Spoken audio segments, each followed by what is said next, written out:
আল্লাহ সুবহানাহু তাআলা বলেন, ওয়াকাদা রাব্বুকা আল্লা তা'বুদু ইল্লা ইয়াহু ওয়া বিল ওয়ালিদাইনি ইহসানা।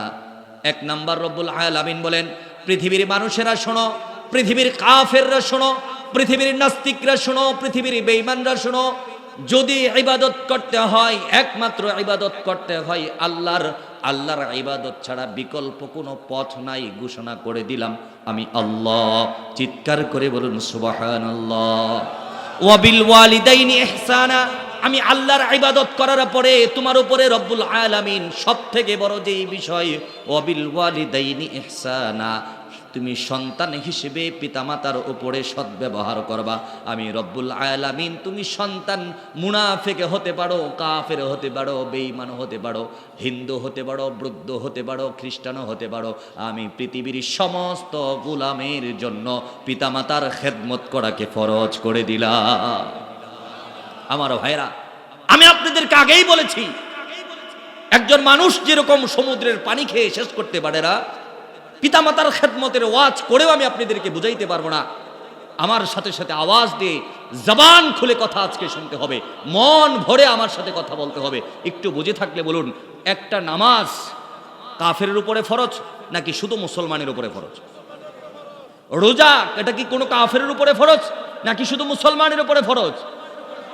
হজ করা, বাইতুল্লাহ শরীফ জিয়ারত করা, এটা কি কোনো হিন্দু বৌদ্ধের উপরে ফরজ নাকি একমাত্র ওয়ানলি ওয়ান শুধুমাত্র মুসলমানের উপর ফরজ করেছেন কে? রব বললেন, পৃথিবীর মানুষেরা শোনো, পৃথিবীর সমস্ত ইবাদত আমি মুসলমানের উপরে ফরজ করে দিলাম, কিন্তু কাফের তুমিও শোনো, তুমিও শোনো। ও নাস্তিক, আমি আল্লাহকে বিশ্বাস করো না, তুমিও শোনো, তুমিও শোনো। ও বৌদ্ধ, তুমি নবী রাসূল পয়গম্বরকে বিশ্বাস করো না, তুমিও শোনো। ওয়াবিল ওয়ালিদাইনি ইহসানা, আমি আল্লাহ গোটা পৃথিবীর সমস্ত ধর্মের মানুষের উপরে তার পিতা মাতার সম্মান করাকে ফরজ করে দিলাম। তাহলে আমাদের এক নম্বর দায়িত্ব হলো পিতা মাতাকে কি করতে হবে? ইহসান করতে হবে, সম্মান করতে হবে। ও রব্বুল আলামিন বলেন, আল্লাহ সুবহানাহু তাআলা কুরআনুল কারীমের মধ্যে বলেন, ওয়াবিল ওয়ালিদাইনি ইহসানা, সন্তানের এক নম্বর দায়িত্ব হলো পিতামাতার প্রতি সৎ আচরণ করতে হবে। ফরজ করেছেন কে? আল্লাহ সুবহানাহু তাআলা। দুই নম্বর বলেন, ইম্মা ইয়াবলুগান্না ইনদাকাল কিবারা আহাদুহুমা আও কিলাহুমা ফালা তাকুল লাহুমা উফফিন ওয়ালা তানহারহুমা। 2 এবং 3 একসাথে আপনাদেরকে শোনাইতে চাই। রব্বুল আলামিন বলেন, এক নম্বরে হলো আমার সাথে আমার ইবাদত করার পরে তোমার পিতামাতার সাথে সৎ আচরণ করবা।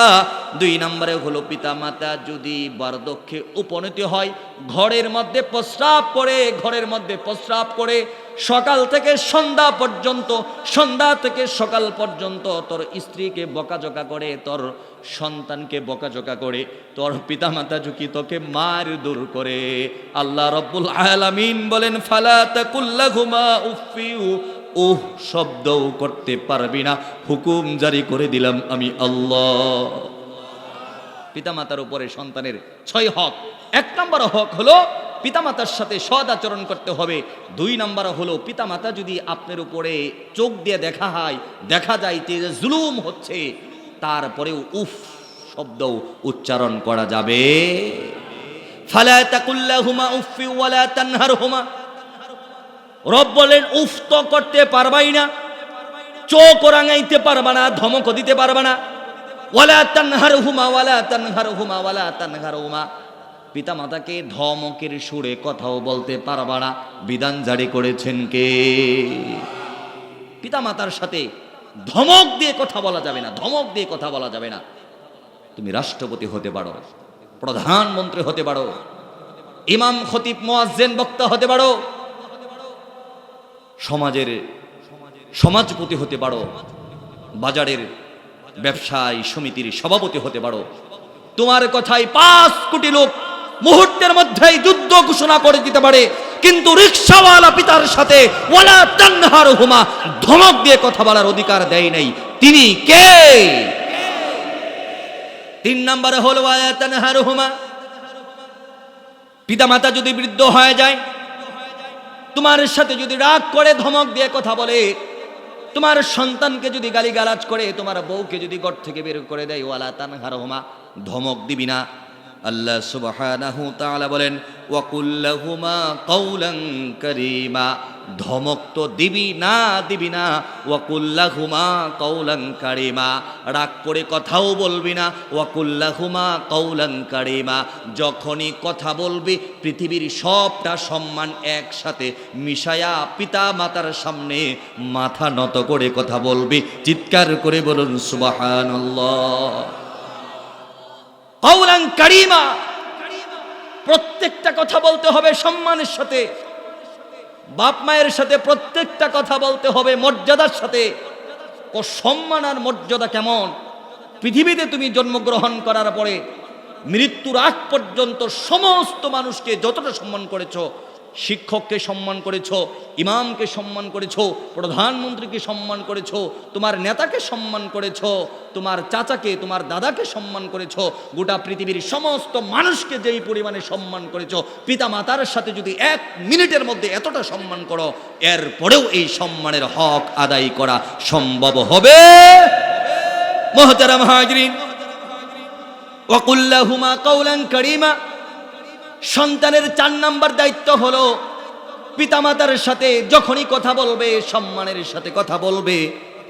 5 নাম্বার হলো ওয়াখফিদ লাহুমা জানাহাজ যুল্লি মিনার রাহমা, যখন পিতামাতার সাথে কথা বলবা মাথাটাকে একটু ঝুঁকায়া দিয়া, ওয়াখফিদ লাহুমা জানাহাজ যুল্লি মিনার রাহমা, এই যে তোমার 2টা বাহু আছে, জিম করার সময় ছেলেরা এইভাবে তার পেশি মানুষকে দেখায়, কিংবা কুস্তি খেলার সময় মানুষ সিনা টান করে হাঁটে, মারামারি করার সময় সিনাটা টান করে চলে, রাস্তাঘাটে যখন চলে তখন সিনাটা একটু টান করে পেটটা একটু নিচের দিকে দিয়ে মানুষে চলে। আওয়াজ দিয়ে বলুন ঠিক কিনা? ও রব বলেন পৃথিবীর মানুষেরা শোনো, এই যে আমাদের দেশের সাবেক রাষ্ট্রপতি ছিলেন আব্দুল হামিদ, তার নাম ছিল, আপনারা কি তার নাম শুনেছেন? উনি বড় রসিক মানুষ, তার কথা যদি পৃথিবীর কোনো মানুষ শুনে না হেসে আর থাকতে পারে না। কিন্তু দেখবেন তার ডানেও একজন বডিগার্ড আছে, বামে একজন বডিগার্ড আছে, হাসির কথা বলতে বলতে নিজেও হাসে, সব মানুষকেও হাসায়। কিন্তু কিরামান কাতিবিনা ইয়ালামুনা মা তাফআলুন, কিরামিন কাতিবিনের মতো 2টা ফেরেশতা তার ডানেও আছে বামেও আছে বডিগার্ড, এরা কিন্তু হাসে না। বলেন ভাই, এরা কি হাসে? এরা তো হাসেই না, বরঞ্চ কখনো সিনা টান করে দাঁড়ায় না, আবার কখনো মাথা উপর করে দাঁড়ায় না, আবার কখনো এইভাবে হাত বেঁধে ওঠা দাঁড়ায় না। আপনি যদি বিশ্বাস না হয় আপনারা একটু ভিডিওটা দেখে নেবেন, রাষ্ট্রপতির বডিগার্ড রাষ্ট্রপতির পিছনে এভাবে হাত দিয়ে মাথা নত করে তার বাহু ছেড়ে কিভাবে দাঁড়িয়ে থাকে, খোদার কসম করে বলি, আমি সেই ভিডিও দেখার পরে আমার মনে হয়েছে পৃথিবীতে একজন সন্তান একমাত্র তার বাবা মায়ের সামনে এইভাবে দাঁড়ানোর হক রাখে, রাষ্ট্রপতির থেকেও বেশি অধিকার রাখেন যিনি, তিনি হলেন আমাদের রিকশাওয়ালা পিতামাতা, মূর্খ পিতামাতা, যেই পিতামাতার মুখ দিয়ে এখনো দুর্গন্ধ আসে। আওয়াজ দিয়ে পড়ুন ঠিক কিনা? মুহতারাম হাজিরিন, এই যে 5 নম্বর হক আপনাদেরকে বললাম, নিজের 2টা বাহুকে বিছাই দিতে হবে। 6 নম্বর হক বলার আগে আপনাদেরকে একটু কমন সেন্স আপনাদেরকে একটু জাগ্রত করে দিতে চাই। একটু মুসলমান বুঝে থাকলে বলো, স্বামী স্ত্রীর সম্পর্ক 60 বছরের সম্পর্ক, মারা গেল স্ত্রী, বুঝে থাকলে বলুন তো, এই যে মারা গেল এই বিচ্ছেদের মধ্যে এই সম্পর্ক আছে নাকি গেছে? স্কুলে পড়েছেন 60 বছর, পড়াশোনা করেছেন একসাথে, শিক্ষকতা করেছেন একসাথে, অবসরও হয়েছেন একসাথে, স্কুলের বন্ধুর সাথে 60 বছরের সম্পর্ক আপনার, এই বন্ধু একদিন পৃথিবী ছেড়ে চলে গেছে, সম্পর্ক আছে নাকি গেছে? নিজের সন্তানটা মারা গেছে, এরপরেও তো সন্তান যেহেতু আপনার মারা গেছে, সম্পর্ক তো এখানেই শেষ হয়ে গেছে। কিন্তু একটু চিন্তা করুন, পিতা মাতা যদি মারা যায়, ও রব্বুল আলামিন বলেন পৃথিবীর মানুষেরা শোনো, পৃথিবীর সব মানুষ যদি মারা যায় মুহূর্তের মধ্যেই সম্পর্ক শেষ হয়ে যায়, আল্লাহ রাব্বুল আলামিন বলেন, পৃথিবীর মানুষেরা শোনো শোনো, বাবা মা যদি মারা যায়, তুমি পৃথিবীতে যত হাজার বছর বেঁচে থাকবা, প্রত্যেক দিন এই দোয়া করা ফরজ করে দিলাম আমি আল্লাহ। তোমাকে দোয়া করতে হবে, রব্বিরহামহুমা কামা রব্বায়ানি সগীরা। সুতরাং আপনার বাবা বাঁশঝাড়ের পিছনে শুয়ে আছে, আপনার মা পুকুর পাড়ে শুয়ে আছে, সম্পর্ক শেষ নয়। এই পৃথিবীতে যতদিন নিঃশ্বাস আপনার আছে, ততদিন বাবা মায়ের জন্য দোয়া করা ফরজ করেছেন যিনি, তিনি কে? মুহতারাম হাজরিন, আমি আপনাদের মাঝে সন্তানের উপরে পিতামাতার উপরে সন্তানের 6টা গুরুত্বপূর্ণ দায়িত্ব আমি আপনাদেরকে শুনাইলাম। এরপরে আমি আপনাদের মাঝে বুখারী শরীফের 5971 নম্বর একটি হাদিস পাঠ করেছি।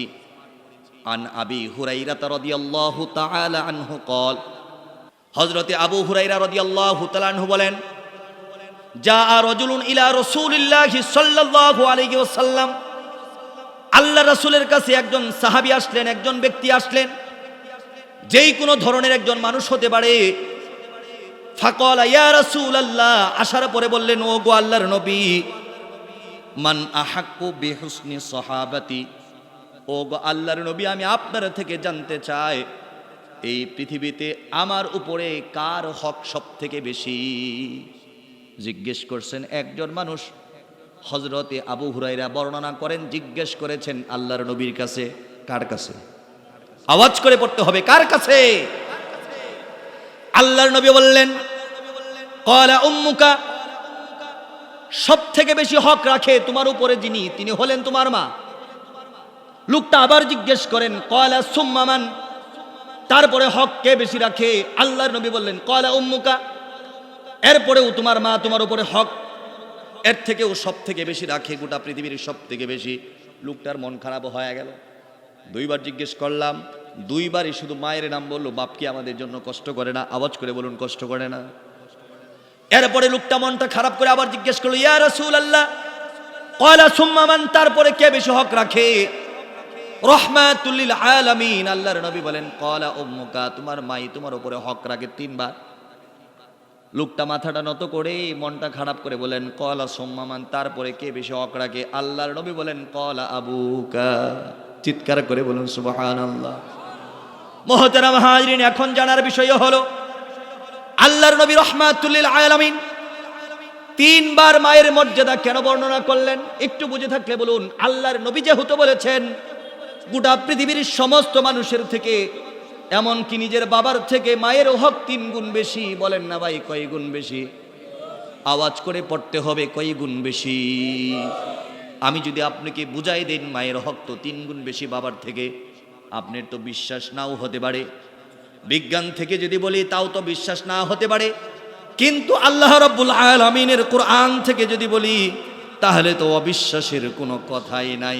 আওয়াজ দিয়ে বলুন ঠিক কিনা? আল্লাহ সুবহানাহু তাআলা বলেন, শোনো শোনো পৃথিবীর মানুষেরা, আল্লাহর নবী আমার নবী পিতার থেকে মায়ের হক 3 গুণ বেশি কেন বর্ণনা করলেন?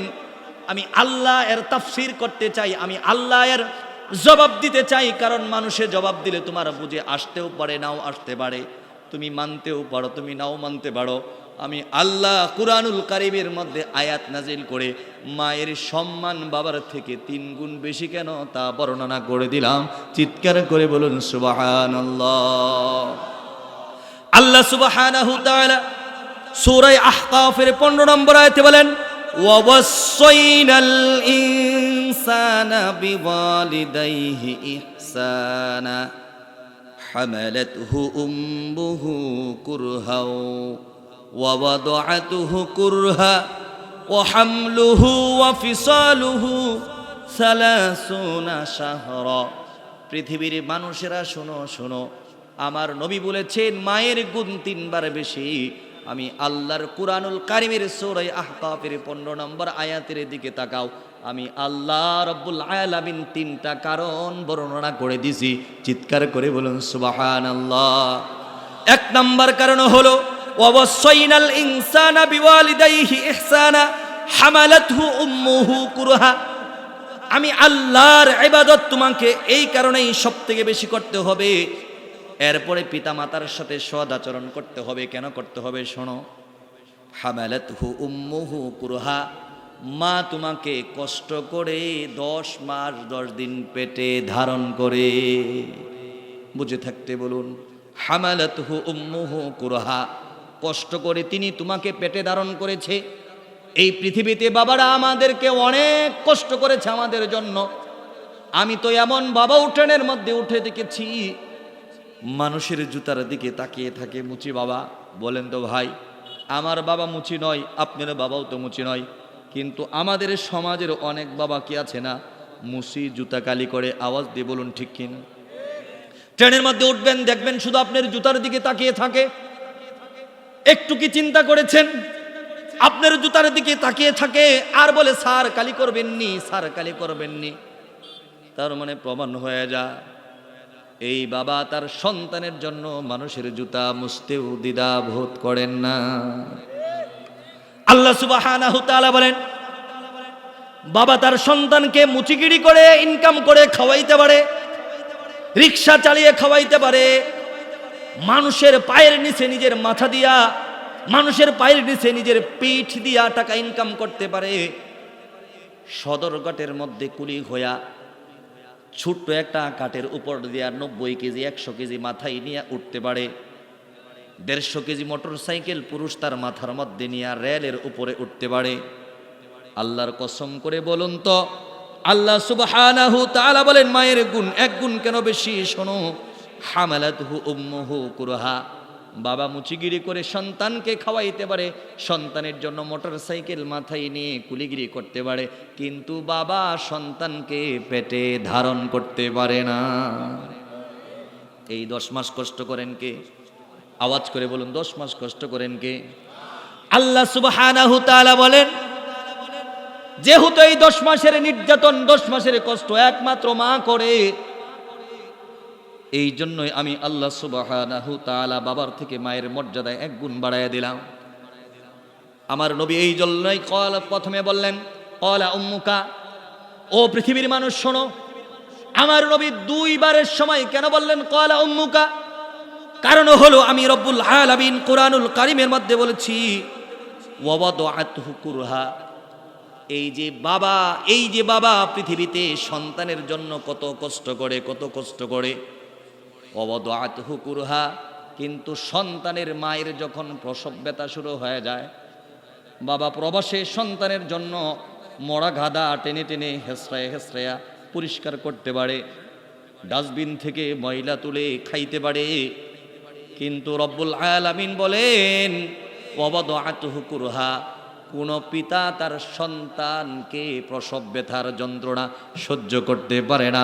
আওয়াজ দিয়ে বলুন ঠিক কিনা? রব্বুল আলামিন বললেন পৃথিবীর মানুষেরা শোনো, মায়ের গুণ 2 বার কেন বেশি? কারণ মা তো সন্তান পেটে নেয়। 16 বছর বয়সের মেয়েটার বিয়ে হয়েছে। আপনাদের সমাজে কি এমন একটা মেয়েও নাই যে 16 বছরে বিয়ে? আওয়াজ করে পড়তে হবে, 16 বছরে বিয়ে, এমন মেয়ে কি নাই? আমরা বাঙালি মানুষ 16 বছর কেন, আমরা তো কখনো কখনো আমাদের মেয়েদেরকে 13 বছরেও বিয়ে দেই। 16 বছর 15 বছর 14 বছর বয়সের মেয়েটা বাচ্চার মা হবে, এমন মা কি আমাদের সমাজের মধ্যে নাই? মায়ের পেটের মধ্যে সন্তান 10 মাস 10 দিন হয়ে গেছে, বাবা বিদেশে চাকরি করে, কিংবা বাবা গার্মেন্টসে চাকরি করে, কিংবা বাবা ড্রাইভার, সকালবেলা ঘর থেকে গাড়ি নিয়ে বের হয়ে গেছে, রাত যখন 1টা বাজে মায়ের প্রসব ব্যথা শুরু হয়ে গেছে। এই মায়ের বয়স মাত্র 14, 15, 16 বছর, ছোট মানুষ, পেটে 4 বছর, পেটে 4 মাস 4 কেজি ওজনের বাচ্চা। এই মায়ের যন্ত্রণা তো আর শেষ হয় না। প্রসব ব্যথা তো মা সহ্য করতে পারে না। বাবাও কাছে নাই, মাও কাছে নাই, দাত্রীও কাছে নাই, ডাক্তারও নাই, নার্সও নাই। রব মায়ের সম্মান কেন বাড়াই দিলেন? মুসলমান ভাইরা একটু শোনো, মা তার 2টা হাত বিছানার মধ্যে শক্ত করে চাপ দিয়ে ধরেছে, জিহ্বাটা 4-6 আঙ্গুল বের করে দিয়া কামড় দিয়া চিৎকার করে রবকে ডাকে আর বলে রব্বুল কারীম, আমার স্বামী তো আজকে আমার মাথার পাশে নাই, আমার বাবাকেও তো গ্রামে রেখে এসেছি, মাকেও রেখে এসেছি, শ্বশুর শাশুড়িও তো আজকে আমার পাশে নাই। ঢাকা শহরে 10 তলা ফ্ল্যাটের মধ্যে আমি ভাড়া থাকি, আমার তো শরীরের প্রসব ব্যথা শুরু হয়ে গেছে। ও রব্বুল আলামিন 15-16 বছর বয়স আমার প্রথম সন্তান হবে, 4 কেজি ওজনের সন্তান তো আমি জন্ম দিতে পারবো না। ও রব্বুল আলামিন আমার জীবনের বিনিময়ে তুমি আমার সন্তানকে পৃথিবীতে বাঁচায় রাখো। চিৎকার করে বলুন সুবহানাল্লাহ।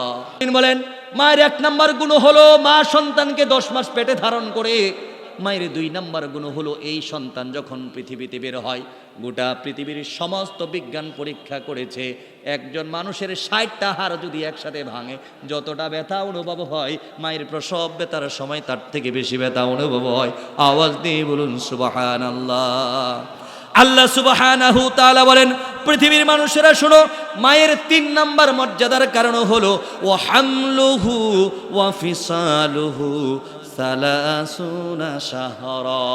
আমি আল্লাহ রাব্বুল আলামিন মাকে 3 নাম্বার মর্যাদা দিয়েছি, 3 নাম্বার গুণে গুণান্বিত করেছি, বাবার থেকে 3 নাম্বার বেশি মর্যাদা দিয়েছি। কারণ হলো মা এই সন্তানকে 30 মাস পর্যন্ত পেটে ধারণ এবং দুধ পান করায়। গোটা পৃথিবীর বাবা সন্তানের জন্য মুসিগিরি করতে পারে, রাখালগিরি করতে পারে, সুইপার হতে পারে, ডাস্টবিনের ময়লা খাইতে পারে, কিন্তু সন্তানকে দুধ পান করাইতে পারে না। কি বলেন, পারে? পারে ভাইরা আমার, পারে? কোনো দিন সম্ভব না। স্বামী স্ত্রী ঝগড়া রাখছে, লাগার পরে এতদিন পর্যন্ত মেয়েটার সংসারে কোনো ক্ষমতাই ছিল না। সারা দিন সকালবেলা লাথি বেদা খায়া সময় পার হইতো। যেই দিন থেকে বাচ্চা হয়েছে ওই দিন থেকে রাত 12টার সময় জামাইরে থ্রেট দেয়, রাখবি নাইলে জামুগা বাচ্চা ফেলাইতে। বলেন তো ভাই, বলেন আপনার বউ যদি 2 দিন 3 দিন 6 মাসের বাচ্চা রেখে চলে যায়, আপনার ক্ষমতা আছে যে একটু দুধ খাওয়াই দিবেন? ক্ষমতা আছে? ও রব্বুল আলামিন বললেন পৃথিবীর মানুষেরা শোনো, মা প্রসব ব্যথা সহ্য করে, মা পেটের মধ্যে ধারণ করে, মা 2 বছর পর্যন্ত দুধ পান করায়। এই জন্য রব্বুল আলামিন বাবার থেকে আমি মাকে 3 গুণ বেশি মর্যাদা দিয়েছি। দুধ পান করায়, এ কথা বলা খুব সহজ, কিন্তু দুধ পান করানোর ধরন, কি পরিমাণে দুধ আমরা খাই, এটা কি আমরা কখনো খেয়াল করেছি? আজকের বিজ্ঞান বলছে একটা সুস্থ সন্তান মায়ের স্তন থেকে অন্তত দিনে 10 বার দুধ পান করে। কয়বার? আওয়াজ করে বলতে হবে, কয়বার? 10 বার দুধ পান করে। প্রত্যেকবার অন্তত 200 গ্রাম করে দুধ পান করে। কয়শো গ্রাম? আচ্ছা ভাইয়ের আমার, 10 বার যদি একটা সন্তান তার মায়ের স্তন থেকে দুধ পান করে, প্রত্যেকবার যদি 200 গ্রাম করে দুধ পান করে, তাহলে একটা সুস্থ সন্তান মায়ের স্তন থেকে দিনে 2 কেজি দুধ পান করে। কয় কেজি? আচ্ছা 10 বার পান করে, এই কথা বিজ্ঞান বলছে, আপনারা শুনলেন, আমিও বললাম। আপনারা কি কখনো নিজের বউকে জিজ্ঞেস করছেন, এই জরিনা বাচ্চা যে জন্ম দিলাম দিনে কয়বার দুধ খা, জিজ্ঞেস করছেন? আমি জিজ্ঞেস করেছিলাম আমার স্ত্রীকে আমি বলেছিলাম, আমার স্ত্রী, বিজ্ঞান বলছে একটা সন্তান তার মায়ের স্তন থেকে 10 বার দুধ পান করে, তুমি কি বলো? আমার বউ হেসে দিয়ে বলেছিল, একটা সন্তান শুধুমাত্র রাত্রেই মায়ের স্তন থেকে অন্তত 10 বার দুধ পান করে। চিৎকার করে বলুন সুবহানাল্লাহ। আচ্ছা বিজ্ঞানের কথাই ধরে নিলাম, 10 বারের সময় প্রত্যেকবার যদি 200 গ্রাম করে দুধ পান করে, তাহলে দিনে হয় 2 কেজি দুধ। হিসাব করছেন? দিনে যদি 2 কেজি দুধ হয়, মাসে হয় 6 কেজি, 60 কেজি দুধ। দিনে যদি মায়ের স্তন থেকে শাল দুধ কোনো সন্তান 2 কেজি করে পান করে, 365 দিনে 1 বছর, 365 দিনে একটা সন্তান তার মায়ের স্তন থেকে 730 কেজি দুধ পান করে। কয় কেজি? আওয়াজ করে বলুন, কয় কেজি? 730 কেজি দুধ আপনি পান করছেন আপনার মায়ের স্তন থেকে 1 বছরে। অন্তত আমাদের গ্রামের ছেলেরা সর্বনিম্ন 2 বছর দুধ পান করে। আচ্ছা 2 বছর যদি দুধ পান করে, 730 আর 730, আপনারা ব্যবসায়ী মানুষ, অঙ্ক তো ভালো বোঝার কথা, তাহলে হয়ে গেল 1460 কেজি। কয় কেজি? 1460 কেজি দুধ একটা সন্তান তার মায়ের স্তন থেকে 2 বছরে পান করেছে। ও বলবাড়ির মানুষ, মুক্তাগাছাবাসী, তোমাদেরকে বুঝাইতে চায়, 1460 কেজি দুধকে যদি 40 কেজি দিয়া, অর্থাৎ 1 মণ দিয়া ভাগ করে দেওয়া হয়, তাহলে একটা সুস্থ সন্তান তার মায়ের স্তন থেকে 2 বছরে অন্তত 36.5 মণ দুধ পান করেছে। সুবহানাল্লাহ বলুন। সুতরাং সুতরাং এই ঋণ শোধ করা সম্ভব? আওয়াজ করে বলুন, এই ঋণ শোধ করা সম্ভব? কোনোদিনও সম্ভব না। মোহতারাম হাজরিন, কথাই কথা মনে পড়ে, এক ছেলে তার মাকে এসে বলছে, মা আমি তোমার সব ঋণ শোধ করে দিতে চাই। আপনার একটু আমার সাথে আওয়াজ করে বলুন, একটা সন্তান যদি তার মাকে এসে বলে যে আম্মা আমি তো এখন কোটি কোটি টাকার মালিক, তোমার সব ঋণ শোধ করে দিতে চাই, আপনাদের কি মনে হয় সব ঋণ শোধ করা সম্ভব? আওয়াজ করে বলুন সম্ভব। 26 বছর বয়সের এক যুবক এসে মায়ের গলার মধ্যে জড়ায় ধরে মায়ের মাথার চুলের উপর একটা আলতো করে চুমু দিয়ে চোখের জল ছেড়ে দিয়ে বলছে, মা আমাকে পেটে নিয়ে তুমি কত কষ্ট করেছ, আমাকে জন্ম দেওয়ার সময় তুমি কত কষ্ট করেছ, কত কষ্ট করে আমাকে 2 বছর দুধ পান করিয়েছ। আমার বাবা ছোট সময় ইন্তেকাল করেছে, তুমি আমাকে প্রাইমারি পাস করিয়েছ, হাই স্কুলে দিয়েছ, আমাকে তুমি ডুয়েট বুয়েট ইঞ্জিনিয়ার পড়িয়েছ, আমার চাকরির জন্য নিজের জমি বাড়ি ভিটা বিক্রি করেছ। আজকে আমার থাইল্যান্ডে বাড়ি আছে, লন্ডনে গাড়ি আছে। মা তুমি কি চাও? সিঙ্গাপুরে বাড়ি আছে, ঢাকাতে ফ্ল্যাট আছে, প্লট আছে, কি চাও তুমি? কিসের বিনিময় চাও? প্রয়োজন হলে আমার কলিজা কেটে দিব, প্রয়োজন হলে জীবনে বিবাহ করব না, এরপরেও বলো তুমি আমার ঋণ শোধ করবা কিনা, আমি তোমার ঋণ শোধ করে দিতে চাই। আচ্ছা, যুবক ছেলে মাকে জড়ায় ধরছে, মা তো চোখের জল ছেড়ে বলছে, খুকা তুই বড় বুকা, মায়ের ঋণ কি শোধ হয়? আওয়াজ করে পড়ুন, মায়ের ঋণ কি শোধ হয়? মায়ের ঋণ কখনো শোধ? মা বলছে, সন্তান মায়ের ঋণ কখনো শোধ হয় না।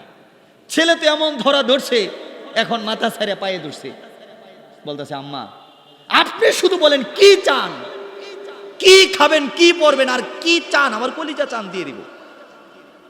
মা চোখের জল ছেড়ে দিয়া বলেন, খোকা রে, মায়ের ঋণ তো শোধ করা সম্ভব নয় রে খোকা। সত্যি কি মায়ের ঋণ শোধ করে দিবি? হ্যাঁ মায়ের ঋণ শোধ করে দেব। মা বললেন, খোকা মায়ের ঋণ যদি শোধ করে দিতে চাও তাহলে বাজারে গিয়ে আমার জন্য নরম পাকা দেখে 2টা সবরি কলা নিয়ে আসবা। কি কলা? সবরি কলা আপনারা চিনেন? বেশি পাকলে নরম হয়, বেশি পাকলে এমন নরম হয় পচা আলুর মতো একবারে তুলতুল হয়ে যায়। সবরি কলা যেরকম একটু মিষ্টিতা হয়, আবার বেশি পাকলে একেবারে পচে যায়। ছেলে চিন্তা করতেছে, এতদিন মনে করছিলাম মা তো আতফাগলা, এখন তো দেখি মা ফুরাই গেছে। ঠিক না ভাইরা? ছেলে বললেন, মা এই বুঝি তোমার অন্তরের মধ্যে আছে, থাইল্যান্ডে বাড়ি, লন্ডনে গাড়ি, বসুন্ধরাতে ফ্লট, আর তুমি চাইতেছো দেখি 2 টাকার কলা। যুবক মানুষ, 1000 কোটি টাকার মালিক, হাঁটতে হাঁটতে বাজারে গেছে, লম্বা 2টা কলার ছড়া আর 2 বালতি দুধ আনছে। কাজের মেয়ের হাতে উঠায় দিয়ে বলছেন, কাজের মেয়ে, মাকে সারাদিন দুধ দিয়া গোসল করাইবি আর সারাদিন সারা রাত শুধু কলা খাওয়াইবি। মায়ের ঋণ শোধ করে দিতে চায়। রাত যখন 12টা বাজে, ছেলেটা শুয়ে শুয়ে মোবাইল টিপে, মা দরজার মধ্যে ঠুকা দিয়ে বলেন, খোকা আমি তো তোমার কাছে 2টা কলা চাইছিলাম, এত কলা আনলা কেন? আম্মা তোমার ঋণ শোধ করার জন্য আনছি। মা 2টা কলা এনে একেবারেই নরম সন্তানের হাতের মধ্যে উঠাই দিয়ে বলছেন, বাবা আজকে এই কলা 2টা তোর বিছানার পাশে নিয়ে ঘুমাইবি, সকালবেলা আমাকে ফেরত দিবি। সন্তান চিন্তা করতেছে, এতক্ষণ ভাবছিলাম মা পুরা পাগল, এখন তো দেখি পাবনা পাশ করে আইছে আরো আগেই। ঠিক না ভাইরা? সন্তান 2টা কলা বুকের মধ্যে নিয়ে আবারও মোবাইল চালানো শুরু করে দেয়। রাত যখন 2টা বাজে, সন্তানের ঘুম চোখে চলে আসে। সন্তান তখন লাফ দিয়ে উঠে বসে পড়ে, মা তো আমার পাগল নয়, মা তো আমাকে 2 বছর দুধ পান করাইছে, প্রসব ব্যথা সহ্য করেছে, পেটে নিয়েছে, 10 মাস মা আমাকে যত্ন করে রেখেছে, আমি তো নরম কলার মতোই পচা ছিলাম, দুর্বল ছিলাম। আজকে যদি কলা বুকের উপরে রাখি, কলা যদি নষ্ট হয়ে যায়, মায়ের পরীক্ষায় তো আমি ফেল করে দেব না, আজকে ঘুমাবো না। 3টা বাজে বান্ধবীকে ফোন দেয়, বান্ধবী নাম্বার ব্ল্যাক লিস্টে ফালাই দিছে। বন্ধু বান্ধবকে ফোন করে, তোর কি কাম নাই, 3টার সময় ফোন করেছ কেন? ঘুমাইতে আজকে হবে না, আজকে সজাগ থাকবো। বুকের উপরে কলা নিয়ে মোবাইল টিপে, কখনো কখনো মোবাইল দাঁতের উপরে লাগে, আবার কখনো কপালের উপরে লাগে। লাফ দিয়ে ঘুমাইতে ঘুমাইতে লাফ দিয়ে জাগ্রত হয়ে যায়। কোন সময় ঘুমায় গেছে নিজেও খবর পায় না। মসজিদের মাইকে আজান হয়ে যায়, আসসালাতু খায়রুম মিনান নাওম। মা এসে দরজার মধ্যে টুকা দিয়া বলে, না খোকা দরজা খোল। ছেলে লাফ দিয়ে উঠছে, যুবক মানুষ, কলা কোথায় পাবে? কলা খুঁজে, কলা তো আর দেখা যায় না। কলা আর পাবে কোথায়? কলা তো বিছনার সাথে একেবারে চ্যাপ্টা হয়ে পানি হয়ে গেছে। যুবক মানুষ ঘুমাইছে, পাগলের ঘুম, লাফ দিয়ে উঠছে, উইঠা থেকে কলা তো নাই, কলার খোসাও নাই, এমন কি নিজের লুঙ্গিটাও টাইলসের নিচে পড়ে গেছে।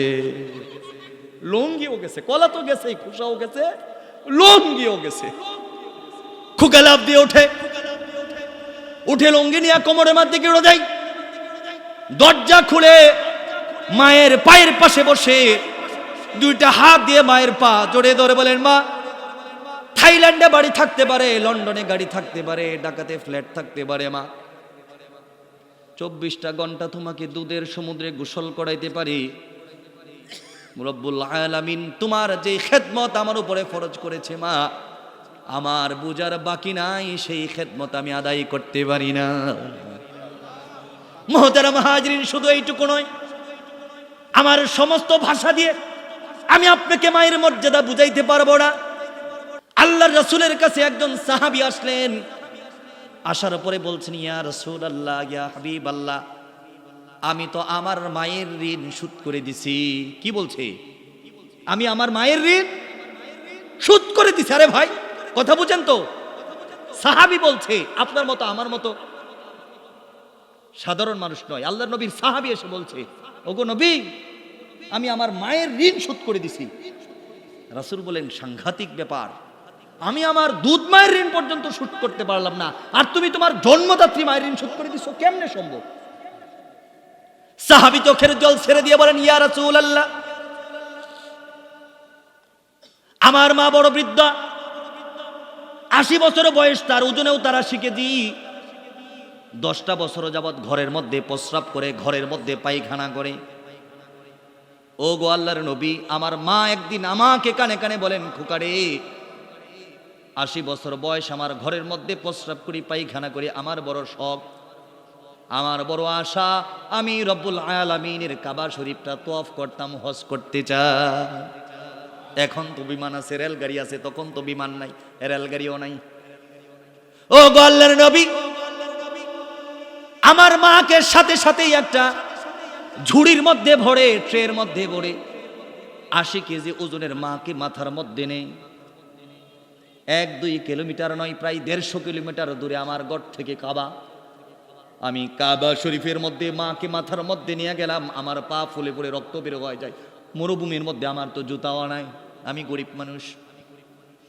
ও গো আল্লাহর নবী, যখন মাকে কাবা শরীফ তওয়াফ করাইয়া দিলাম, আবার যখন মাকে মাথার মধ্যে ভরে নিজের ঘরের মধ্যে ঢুকাইয়া দিলাম, মা চোখের জল ছেড়ে রবের কাছে হাত তুলে বলেছেন, রব্বুল আলামিন, সন্তানের দাবি তো কখনো শেষ হয় না, কিন্তু আমি মা আমার সন্তানের উপরে এত বেশি খুশি, আমার সন্তানের ঋণ আমি মাফ করে দিছি। আল্লাহর নবী রাহমাতুল লিল আলামিন চোখের জল ছেড়ে দিয়ে বলেন, ও গো আমার সাহাবী, শোনো শোনো, সাংঘাতিক খেদমত তো তুমি করেছো, সেই সাথে সাথে আমি বলতে চাই, তোমার মায়ের যেই খেদমত তুমি করেছো, সেই সাথে সাথে তোমার শরীরের 7 পল্লা চামড়া দিয়া যদি মায়ের জুতা বানায় দিতা, তোমার মা এই জুতা ব্যবহার করে প্রস্রাব পায়খানা করে তোমার 7 পল্লা চামড়ার স্যান্ডেলটা যদি ছেড়ে যেত, আমি নবী ঘোষণা করে দিতে চাই, সাহাবী, এরপরেও মায়ের ঋণ শোধ করা সম্ভব নয়। চিৎকার করে বলুন সুবহানাল্লাহ। বুঝানোর কোনো ভাষা তো আমার নাই, কোনো ভাষা তো নাই।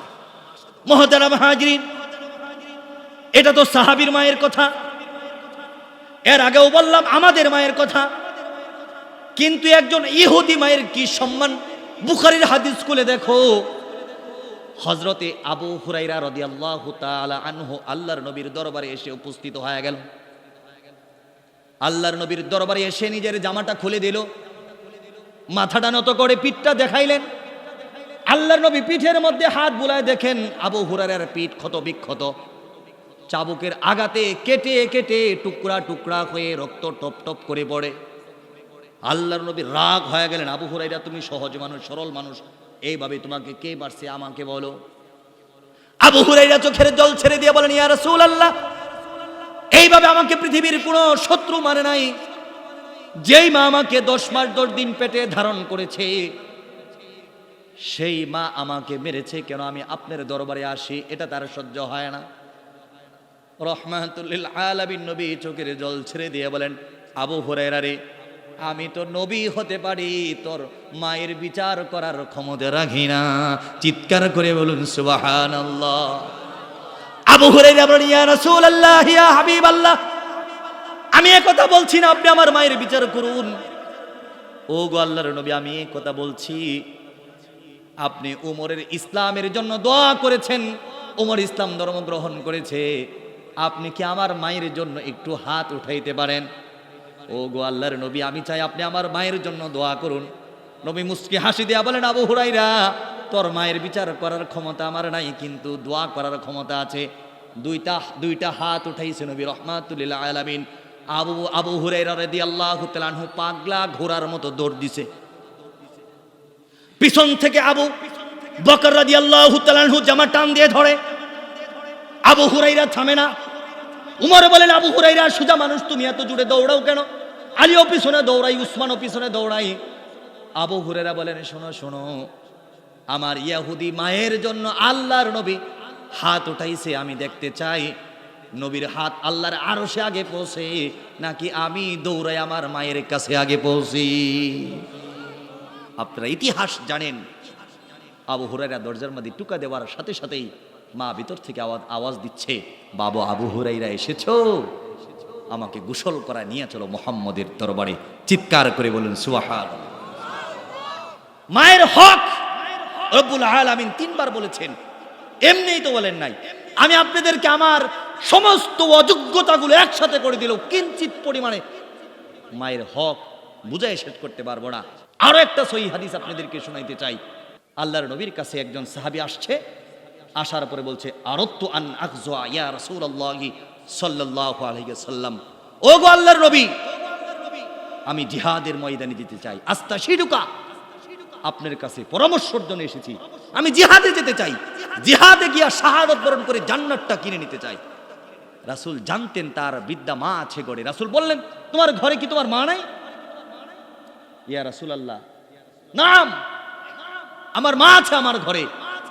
আল্লাহর নবী বলেন, আলজিমহা ইন্নাল জান্নাতা ইনদার রিজলিহা, জিহাদের ময়দানে যেতে হবে না, অসুস্থ মায়ের খেদমত করো। আমি নবী ঘোষণা করে দিলাম, ইন্নাল জান্নাতা ইনদার রিজলিহা, সেই জান্নাত রব রেখে দিয়েছেন তোমার অসুস্থ মায়ের পায়ের নিচে। চিৎকার করে বলুন সুবহানাল্লাহ। কোন ভাষা দিয়ে বোঝাবো সেই অসুস্থ বৃদ্ধা 80 বছর বয়সের মাকে শনিবারে বড় ভাইয়ের ঘরে, রবিবারে মেজু ভাইয়ের ঘরে, বুধবারে ছোট ভাইয়ের ঘরে, বৃহস্পতিবারে পাশের বাড়িতে বোন বিয়ে দিয়েছেন বোনের ঘরে, এভাবে খাবার বন্টন করে দেন। একটা বৃদ্ধা মায়ের খাবার 7 ভাই 7 দিন ভাগ করে দেন। অথচ এই মা আপনাদের 60টা বাচ্চাকে একসাথে গোসল করাইছে, এই মা 60টা বাচ্চাকে একসাথে ঘুম পড়াইছে।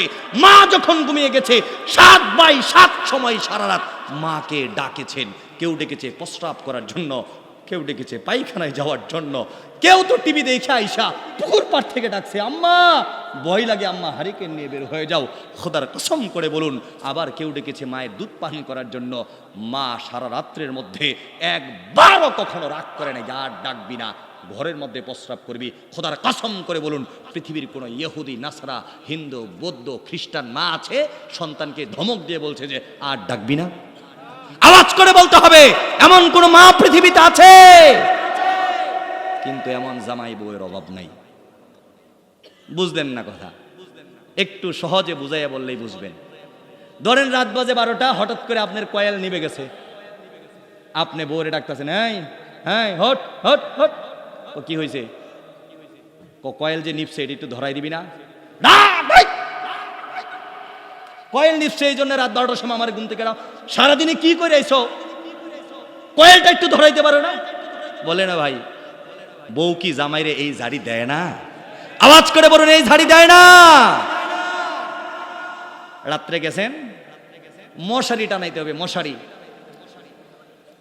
এখন আপনার বউ শুয়ে ঘুমায় পড়ছে, আপনি যায় মাত্র শুইলেন, আর কইতেছেন এই ময়না, এই সান, এই স্বর্ণ, একটু উইটটা মশারিটা টানাওছে।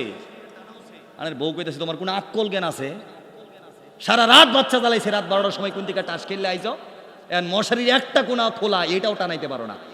খোদার কসম করে বলুন, এই মা স্বামীর জন্য মশারি টানাই দিতে পারে না, স্বামীর জন্য কয়েল ধরাই দিতে পারে না, এমন বেয়াদব মা ও সন্তানের জন্য সারা রাত প্রয়োজন হলে জাগতে পারে। আওয়াজ দিয়ে বলুন ঠিক কিনা? এই জন্য মায়ের ঋণ শোধ করা যায় না, শোধ করা সম্ভব নয়। মুহতারাম হাজরিন, এতক্ষণ তো মায়ের ঋণের কথা বললাম। অনেক বাবারা বসে আছে, হুজুর আমরা কি সন্তানের জন্য কিছু করি না? আওয়াজ দিয়ে বলুন, আমরা কি সন্তানের জন্য কিছু করি না? একটা সূর্য, এই মুসলমান আমার দিকে তাকাও, বাবা সন্তানের জন্য কি পরিমাণে মেহনত করে, অন্তর খোলে শোনো। একটা সূর্য ফজরের নামাজের 15-20 মিনিট পরে, আধা ঘন্টা পরে পূব আকাশে উদিত হয়। সূর্য যখন উদিত হয় খুব নরম মেজাজে, ঠান্ডা মেজাজে, একেবারেই হেসে খেলে মনের আনন্দে আস্তে আস্তে উদিত হয়। পেরেশানি নিয়ে উদিত হয় নাকি ঠান্ডা হয়ে উদিত হয়? এই সূর্য বেলা গড়াতে থাকে, ঘামতে থাকে, তাপ ছড়াতে থাকে। কখনো কখনো কোনো কোনো দেশে 60 ডিগ্রি সেলসিয়াস তাপমাত্রাও ছড়াই জমিন থেকে 13,000 জমিন থেকে 13 কোটি উপরে, এত উপরে সূর্য বিশাল তাপ ছড়াচ্ছে জমিনে। তাহলে উপরের অবস্থা কি?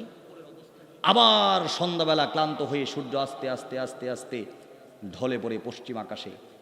একটু খেয়াল করে দেখো, আমি তো সন্তান আমার বাবাকে দেখেছি, ঘুম থেকে জাগ্রত হয়ে কখনো বাবাকে দেখতাম না, চলে গেছে তার কাজে। আবার যখন রাত্রে ঘুমাই যেতাম, আম্মা আব্বা কখন আইবো, আব্বা কখন আইবো, রাত্রে ঘুমাই গেছি, আব্বা আইছে, আবারও দেখি নাই। আমিও তো এখনো বাড়িতে যাই, আমি যাওয়ার পরে দেখি সন্তান ঘুমাই গেছে, আবার প্রয়োজনে কখনো ফজর নামাজ পড়ে আর বাড়িতে যাওয়া হয় না, চলে আসি। এরপরে আমার বউ ফোন করে বলে যে তোমার বাচ্চা কাঁদতাছে, কো আব্বা এখন আইলো না, আব্বা এখন আইলো না। একটা সূর্য যেরকম সকালবেলা ঠান্ডা মেজাজে ঘর থেকে বের হয়ে যায়, সন্ধ্যাবেলা ঠান্ডা মেজাজে নিরে ফিরে আসে, ঠিক বাবাও সকালবেলা সূর্যের মতো ঠান্ডা মেজাজে চলে যায়।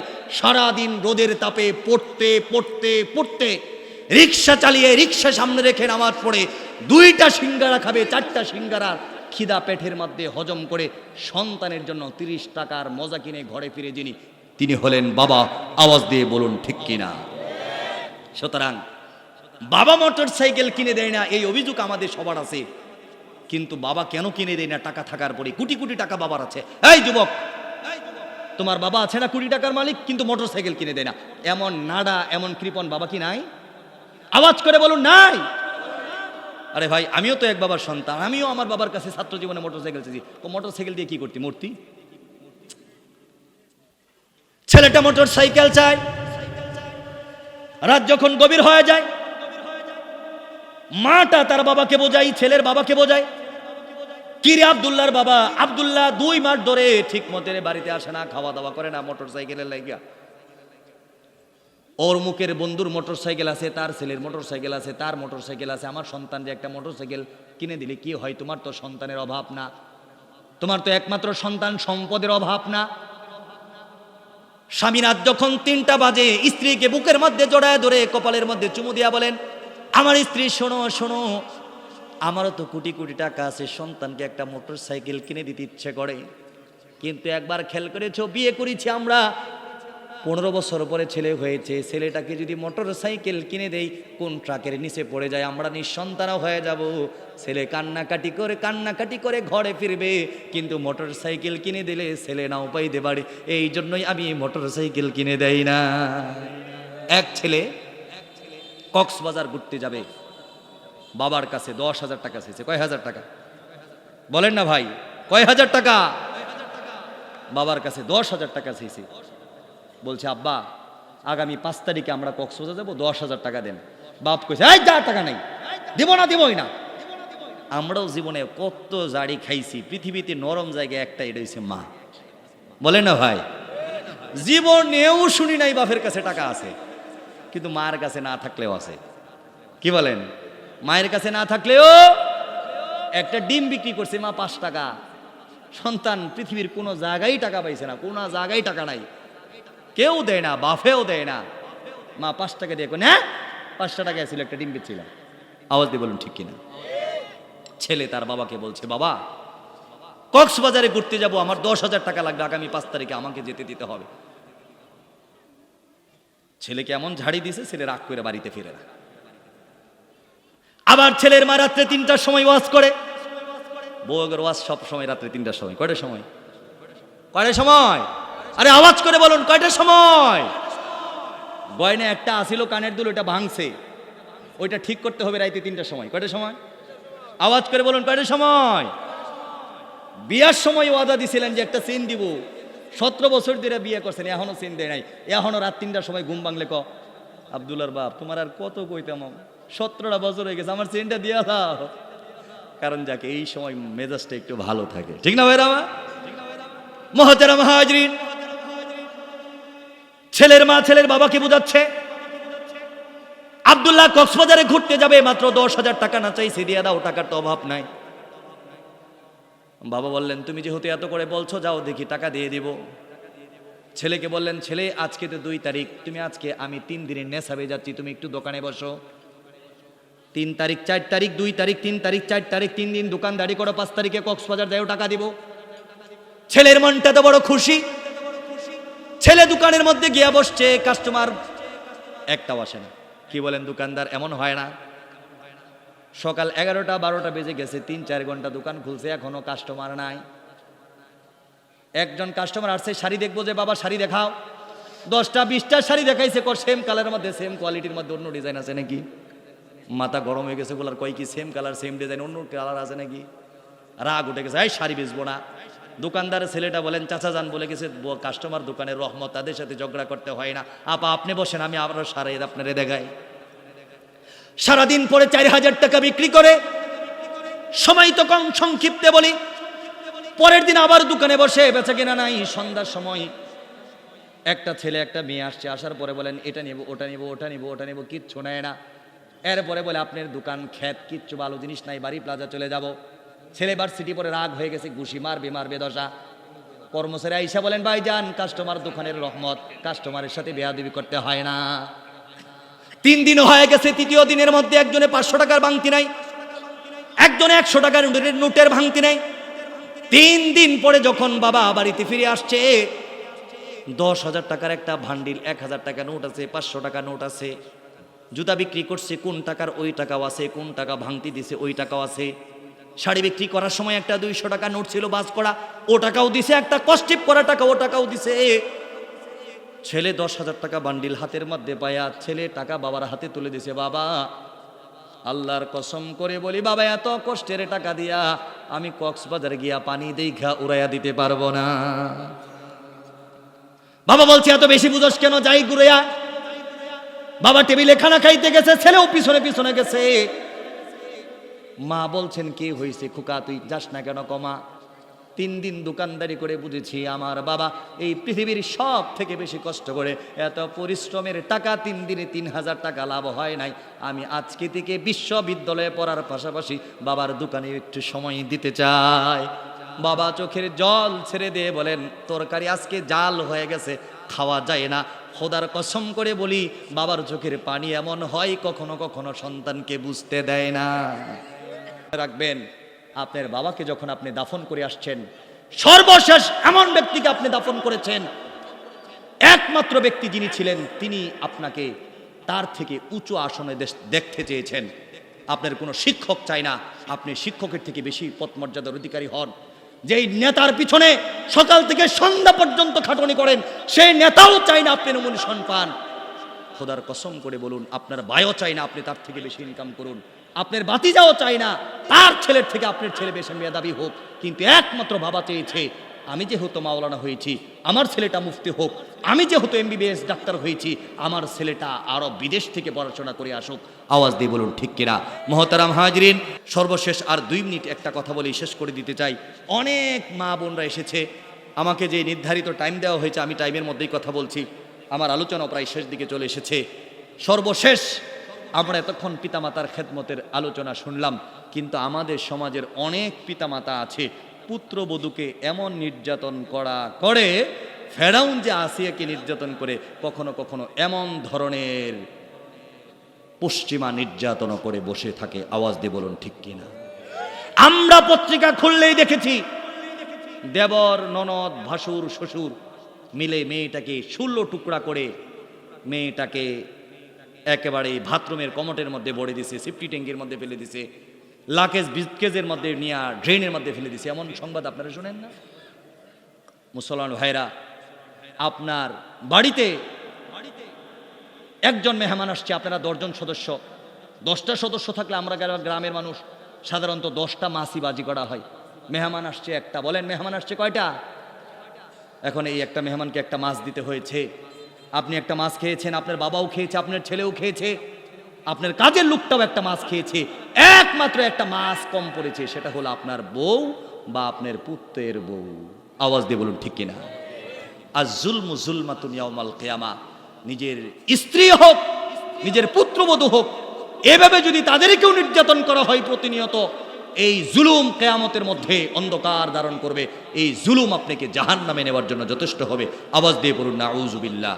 পরিসমাপ্তির কথা বলে যাই মুহতারাম হাজরিন, সেটা হলো আমাদের সমাজের স্বামীরা স্ত্রীকে তো শান্তি দেয় না, তো দেয় না, জীবনে কখনো ভালো ব্যবহারও করে না। কিন্তু আমরা যদি রাসূলুল্লাহ সাল্লাল্লাহু আলাইহি ওয়াসাল্লামের 4টা রোমান্টিক সুন্নাহ, কয়টা বলেন কয়টা? হাতের আওয়াজ শেষ ওয়াজ, হাতটা একটু উপর দিকে উঠান। কয়টা সুন্নত? ওই যে 5 আঙ্গুল উড়েছে অনেকে, 1 আঙ্গুল কমাইছে। সুন্নত কয়টা? পৃথিবীর মানুষেরা শোনো, আম্মা জান আয়েশা বলেন, আমার রাসূলের শত শত সুন্নতের মধ্যে কোন মানুষ যদি এই 4টা সুন্নতের উপরে আমল করে, সেই স্ত্রী তার স্বামীকে পাগলের মতো ভালোবাসবে। শুধু ভালোবাসা খোঁজার জন্য কবিরাজ খুঁজে আর তাবিজ খুঁজে, ঠিক না ভাইরা আমার? জামাইও খালি কবিরাজ খুঁজে, হুজুর একটা ব্যবস্থা করে দেন, গেছে গা আইনা দেন হুজুর, কিন্তু রাখার সময় তুমি রাখতে পারো নাই, হারে এত আর খুঁজে লাভ নাই। 4টা রোমান্টিক সুন্নত যদি কেউ পালন করে, স্বামী তার স্ত্রী তাকে পাগলের মতো ভালোবাসবে। আম্মা জান আয়েশা বলেন, আমার নবী রাহমাতুল লিল আলামিন, আমার স্বামী যতক্ষণ ঘরের মধ্যে শুয়ে থাকতেন, উনি যদি কোরআন তেলাওয়াত করতেন, আমার উরুর উপরে মাথা রাইখা কোরআন তেলাওয়াত করতেন। সুবহানাল্লাহ বলুন, আর আস্তে বলুন সুবহানাল্লাহ। আপনারাও তো স্ত্রীর উরুর উপরে মাথা রাখেন, কিন্তু তখন তো কোরআন তেলাওয়াত করেন না, তখন বিড়ি টানেন। আওয়াজ দিয়ে বলুন ঠিক কিনা? রাসূল তার স্ত্রীর উরুর উপরে মাথা রেখা কোরআন তেলাওয়াত করছে, সংসারে শান্তি ছিল। আপনি আপনার হালাল বউয়ের উরুর মধ্যে মাথা রেখে বিড়ি টানেন আর সুখ খুঁজেন, আপনি পাগলা। আওয়াজ দিয়ে বলুন ঠিক কিনা? মুহতারাম হাজরিন, আবার হয় কি অনেক সময় কোরআন তেলাওয়াত তো পারে না, দুরূদ শরীফ পারে না, আয়াতুল কুরসি পারে না, সূরা ফাতিহা পারে না, না ভাই গান কো। একটু চিন্তা করে বলেন তো, স্ত্রীকে ঘরের মধ্যে নিয়ে যদি কেউ কোরআন তেলাওয়াতের পরিবর্তে গান করে বিড়ি খায়, তার ঘরে শান্তি না। আম্মা জান আয়েশা বলেন, পৃথিবীর মানুষেরা শোনো, রহমতের নবী যখন আমার ঘরের মধ্যে প্রবেশ করতেন, সব সময় আগে সালাম দিতেন। ঘরে প্রবেশ করার সাথে সাথে আমার চুলের মুঠিটা একটু উপর দিকে উঠায়া তার 2টা বিজার ঠোঁট দিয়ে আমার কপালের মধ্যে চুমু দিতেন। রহমাতুল লিল আলামিন নবী যখন ঘর থেকে বের হয়ে মসজিদে যেতেন, আমার কপালের মধ্যে চুমু দিতেন। আল্লাহর কসম করে বলুন তো, এই যে মাহফিলে আসছেন, স্ত্রীর কপালের মধ্যে একটা চুমু দিয়া যদি আসেন, যায়াও যদি একটা চুমু দেন, সারা রাত আপনার স্ত্রী কারেন্ট গেলে গা বাতাস দেব নাকি দেব না? মুহতারাম হাজরিন, আম্মা জান আয়েশা বলেন, রাত যখন গভীর হয়ে যায়, আমার যখন মন খারাপ হয়ে যায়, আমার স্বামী বলেন, আয়েশা চলো তো দেখি পূর্ণিমার আকাশের চাঁদ উঠে, আজকে মাঠের মধ্যে যাই, 2 জনে দৌড় প্রতিযোগিতা দেই। একটু বুঝে থাকলে বলুন, রাত যখন 2টা বাজে, গোটা পৃথিবী নীরব হয়ে গেছে, আপনি যদি বলেন চল তো দেখি জরিনা, আজকে রাত 2টা বাজে, আমার পশ্চিমের বন্ধের মধ্যে ধান ক্ষেত আছে, যা আমরা ক্ষেতটা দেখে আসি। খোদার কসম করে বলুন তো, রাত 3টার সময় যদি স্ত্রীকে হাতের মধ্যে ধরে তাল কুড়াইতে যান, আম কুড়াইতে যান, পুকুর পাড়ে মাছ পাহাড়া দিতে যান, আল্লাহর কসম করে বলুন তো, সারাদিন সারাক্ষণ স্ত্রী আপনার নামে তসবিহ পড়বে। আওয়াজ দিয়ে বলুন ঠিক কিনা? সর্বশেষ সুন্নাতটা কয়ে যায়, আম্মা জান আয়েশা বলেন, আমার রাসূল যখন ঘরে ফিরতেন আমার জন্য হাতে করে কিছু না কিছু আনতেন। আপনি তো বউয়ের জন্য কিছু নেনই না। এমনও জামাই আছে 30 বছর ধরে বিয়ে করছে, জীবনে সালামও দেয় নাই। একটু চিন্তা করে দেখেন, 10 টাকার বাদাম কিনছেন, খাইতে খাইতে সবগুলা নিজের পেটের মধ্যে দিছেন, ঘরের মধ্যে যায় পকেটের কোণার মধ্যে 2টা পাইছেন, 2টা নিয়ে যদি কোন যে তোমার লাগে বাদাম আনছি গিফট 2টা, খোদার কসম করে বলুন 2টা বাদামের দাম 10 পয়সাও হতে পারে না। কিন্তু আপনার স্ত্রী আপনার জন্য অকাতরে জীবনটা বিলাই দিতে পারে কি পারে না? একটা গোলাপ ফুলের দাম 10 টাকা, অনেক তো দাম না? বাজার থেকে একটা 10 টাকার গোলাপ পাই না, বউ দরজা খুলছে হাত পিছনে, যদি বলেন পাগলি তোর লাগে একটা জিনিস আনছি, কি জিনিস আনছো? একটা গোলাপ ফুল নিয়ে কানের মধ্যে গুঞ্জে দিয়েছেন, খোদার কসম করে বলুন এই বউটা আপনার জন্য জীবন দিতেও রাজি হবে কি হবে না? আপনার কোটি কোটি টাকা আছে, নিজেও সিদ্ধান্ত নিছেন জীবনে কোনোদিন বউরে স্বর্ণের জিনিস কিনে দিব না, কিনে দিব না, কিনে দিব না। কিন্তু বউ যখনই চাই তখনই করেন যে চিন্তা তো করি। আপনি উমরাতে গেছেন, আপনার টাকা আছে তাও কিনেন নাই, একটা ইমিটেশনের আংটি আনছেন, এরপরও কইছেন কত চেষ্টা করছি তোমার জন্য টাকা মিলে না, একটা আংটি আনছি ইমিটেশন, রাগ করো না ময়না। খোদার কসম করে বলুন তো এই স্ত্রীর কাছে 10 টাকার ইমিটেশনের আংটিটা হীরার আংটির থেকেও দামি। মহতারাম হাজরিন, আপনারা মনোমুগ্ধকর অবস্থায় আমার প্রায় 1.5 ঘন্টা আলোচনা শুনেছেন। আমি আপনাদের প্রতি চিরকৃতজ্ঞ। আপনারা ভালো থাকুন, সুস্থ থাকুন। সর্বশেষ কথা, আজকে যে পিতামাতার হক সম্পর্কে আলোচনা করেছি, আমরা যেন আমাদের জীবনের সবটুকু মেহনত সময় দিয়ে আমরা যেন পিতামাতাকে সন্তুষ্ট করতে পারি। পিতামাতার সন্তুষ্টির সাথে রবের সন্তুষ্ট নিহিত রয়েছে। আল্লাহ রাব্বুল আলামিন আমাদের উপরে সন্তুষ্ট হন, আমাদের পিতামাতা আমাদের উপরে সন্তুষ্ট হন। ওমা আলাইনা ইল্লাল বালাগ ওয়া আখিরু দাওয়ানা আনিল হামদুলিল্লাহি রাব্বিল আলামিন। আসসালামু আলাইকুম ওয়া রাহমাতুল্লাহি ওয়া বারাকাতুহু।